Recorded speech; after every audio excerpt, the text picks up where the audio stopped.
d'après le dernier décompte de l'OMS, 163 candidats vaccins sont actuellement en développement, dont 23 sont déjà en essai clinique chez l'homme. Et sur ces 23, 2 ont démarré les essais cliniques de phase 3, c'est-à-dire les essais les plus importants à grande échelle. Donc là, c'est le vaccin d'AstraZeneca, qui est un groupe anglo-suédois, et le vaccin de Sinovac, qui est un groupe chinois. Deux autres groupes ont annoncé leur intention de démarrer les essais de phase 3 d'ici la fin du mois de juillet. Moderna, une biotech américaine, et Pfizer, qui est associée avec une start-up allemande qui s'appelle BioNTech.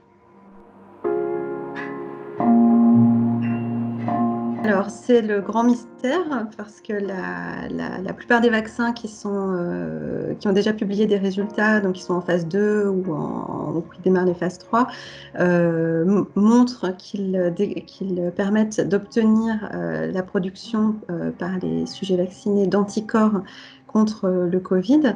Le problème, c'est que la production d'anticorps ne garantit pas du tout le fait qu'il y ait une protection contre la maladie. En fait, aujourd'hui, personne ne sait si les anticorps produits suffiront à conférer cette production et cette protection. Et cela, on ne pourra le voir qu'à l'issue des essais cliniques de phase 3.